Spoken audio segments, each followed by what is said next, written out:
పల్లె సంస్కృతి తల్లి లాంటిది అంటారు. ఆ సంస్కృతిలో డప్పు కూడా ఒక భాగమే. అణచివేతపై గర్జన ఓ డప్పు, అన్యాయాన్ని ఎదిరించే ఆయుధం డప్పు, మౌనాన్ని బద్దలు కొట్టే విప్లవం డప్పు. పల్లె సంస్కృతి సాంప్రదాయాలకు ప్రాణం డప్పు, తరతరాల ఆస్తిని మోసే తాతల వారసత్వం డప్పు, సామాజిక మార్పు నాంది పలికే సమరవేరి డప్పు, శిథిలమవుతున్న కళకు జీవం పోసే దరువు డప్పు, భవిష్యత్తు తరాలకు చరిత్రను తీసుకెళ్లే చైతన్యం రథం డప్పు. ఇంత కళను మోస్తున్న ఒక 5 ఏళ్ల అబ్బాయితో మాట్లాడడం జరిగింది. ఒక్కసారి ఆ ముచ్చటేసిన ఆ అబ్బాయిని మాటలు విందాం. ఏం పేరు? ఎన్నో క్లాసు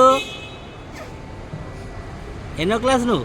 2వ క్లాస్. ఓ, ఎప్పుడు నేర్చుకున్నావు నువ్వు కొట్టడం, డప్పు కొట్టడం? చిన్నప్పటి నుంచి స్టార్ట్ అయిందా? మళ్ళీ ఒకసారి కొట్టమ్మా, డప్పు కొట్టు.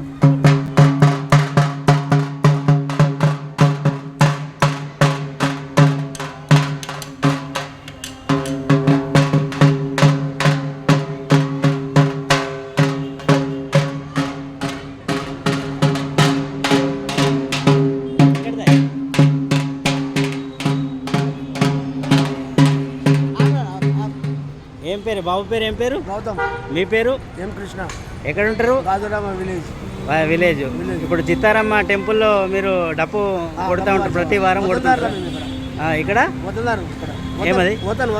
వతందారులు అంటే ఇక్కడ బోనాలు జరిగితే బోనాల సందర్భంగా మీరు వచ్చి డప్పు కొడుతూ ఉంటారు. జాతర కానీ ఇక్కడ కొడుతుంటారు. వాళ్ళు ఇచ్చిన కానుకలు తీసుకుంటుంటారు. అది వతందారులు అంటే మీకు ఇక్కడ హక్కుదారులు అనమాట. గాజుల రామన్ విలేజ్ చిత్తారమ్మ టెంపుల్కి మీరు హక్కుదారులు డప్పు కొట్టడానికి. ఇది ఈ అబ్బాయి ఏం పేరమ్మా?